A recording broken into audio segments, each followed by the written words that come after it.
मित्रों, मैं डॉक्टर मुख्तार शेख, सहायक प्राध्यापक हिंदी विभाग, एकता शिक्षण प्रसारक मंडल संचलित कला महाविद्यालय बिडकीन।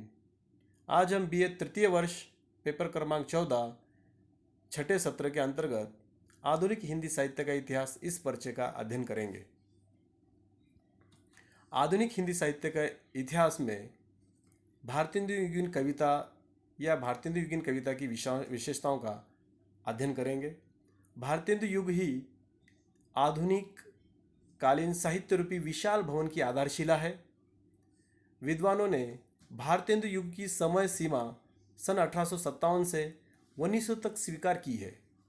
भाव, भाषा शैली आदि सभी दृष्टियों से इस युग में हिंदी साहित्य की उन्नति हुई है। हिंदी साहित्य के आधुनिक कालीन भारतेंदु युग के प्रवर्तक के रूप में भारतेंदु हरिश्चंद्र का नाम लिया जाता है। यह राष्ट्रीय जागरण के अग्रदूत थे। उनके युग में रीतिकालीन परिपाटी की कविता की अवसान राष्ट्रीय एवं समाज सुधार भावना की कविता का उदय हुआ। उन्होंने कवियों का एक ऐसा मंडल तैयार किया जिन्होंने अपनी रचनाओं के माध्यम से नवयुग की चेतना को अभिव्यक्ति प्रदान की। भारतेंदु युगीन साहित्य की विशेषताएं हम निम्नतः देखेंगे। राष्ट्र प्रेम की भावना। प्रथमतः हम राष्ट्र प्रेम की भावना इस विशेषता को देखेंगे। प्रथम स्वतंत्रता संग्राम के परिणाम स्वरूप भारतवासियों में सोई हुई आत्मशक्ति के जागरण के साथ ही राजनीतिक अधिकारों के प्रति लालसा बढ़ी, जिससे उनमें राष्ट्रीयता के भाव का उदय होना स्वाभाविक था। इसका प्रभाव इस युग की रचनाओं पर भी पड़ा। इस युग के रचनाकारों की रचनाओं में देशभक्ति का स्वर विशेष रूप से गुंजायमान है। अंग्रेज राज सुख साज सजे सब भारी, पैधन विदेश चली जात यह अति खवारी। दूसरी विशेषता है सामाजिक दुर्दशा का निरूपण। रीतिकालीन कवियों ने भारतीय समाज या समाज जीवन के प्रति उनके कर्तव्य का पालन ही नहीं किया, क्योंकि रीतिकालीन कविता में समाज व जनता की पीड़ा से कोई सरोकार दिखाई नहीं पड़ता।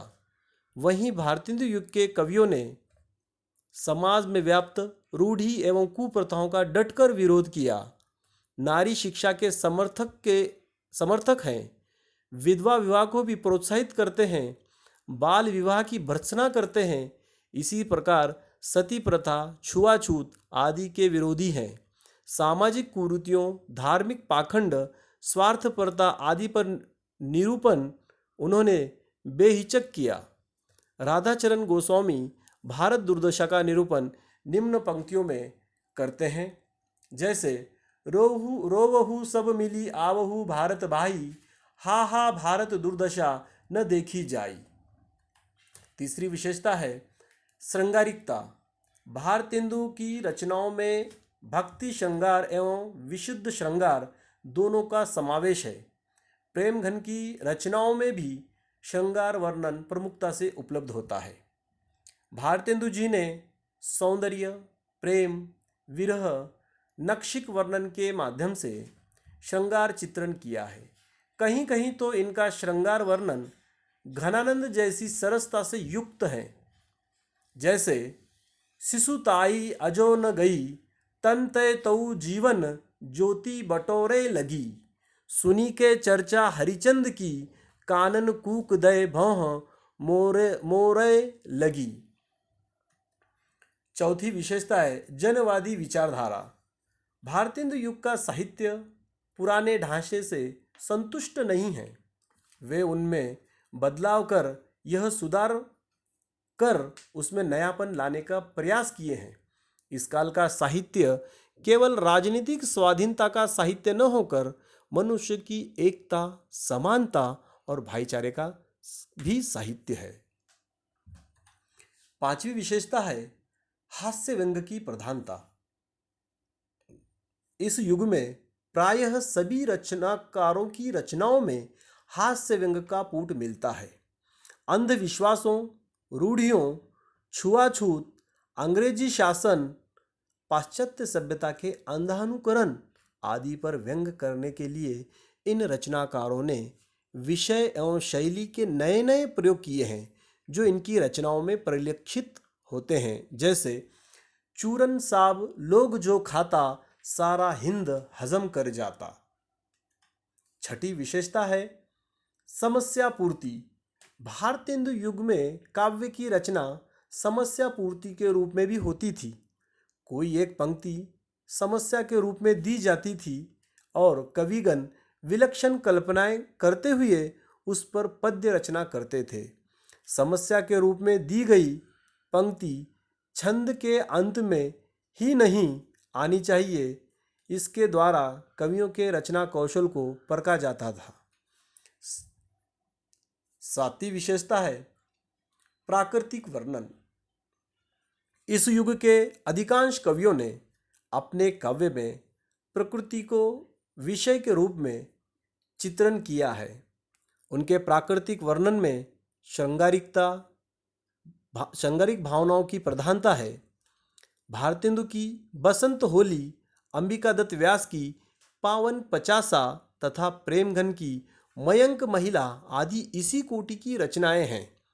हम इस संदर्भ में एक उदाहरण देखेंगे, जैसे तरनी तनुजा तट तमल तरुवर बहु छाए, झुके कुल सौ जल परसन हित मनहु सुहाय। आठवीं विशेषता है भारतीय संस्कृति का गौरवगान।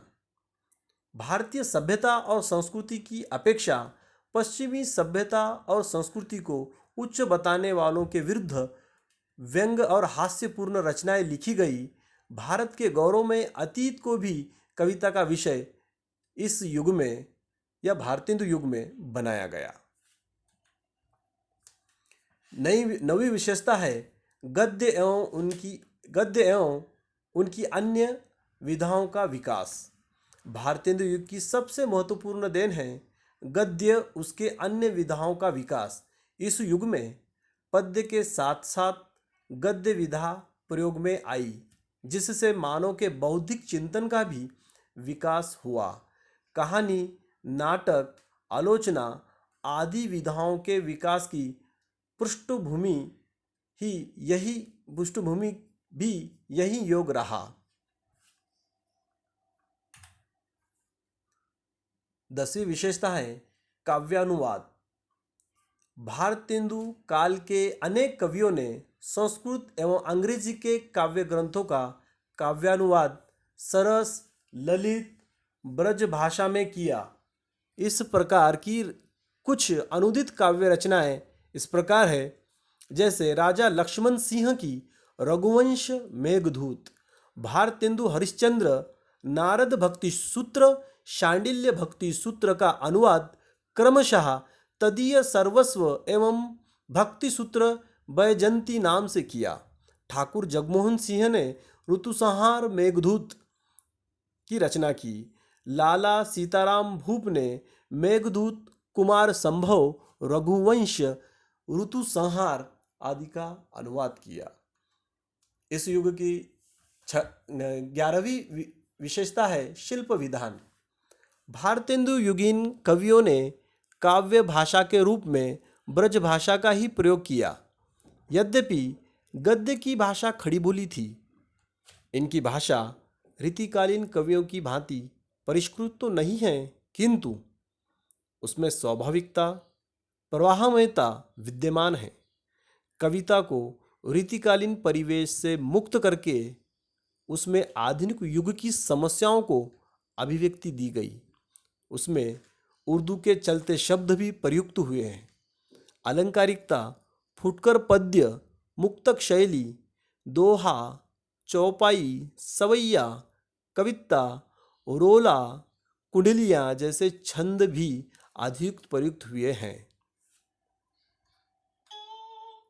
निष्कर्षतः हम इन भारतेंदु युग की विशेषताओं को देखने के बाद यह हमें ज्ञात होता है कि भारतेंदु युग की रचनाओं की सबसे बड़ी विशेषता है प्राचीन और नवीन का समन्वय। भारतेंदु युगीन साहित्यकार कविता, ब्रज भाषा और गद्य में खड़ी बोली के पक्षपाती थे। ब्रज भाषा में वे एक साथ भक्ति श्रृंगार की कविता लिखकर प्राचीन कवियों की कोटि में पहुंचते हैं और नवीन ढंग की देशभक्ति तथा समाज सुधार की कविताएं लिखकर नए कवियों का नेतृत्व करते हैं।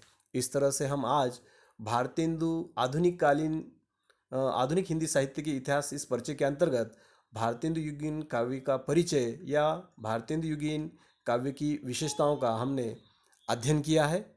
धन्यवाद।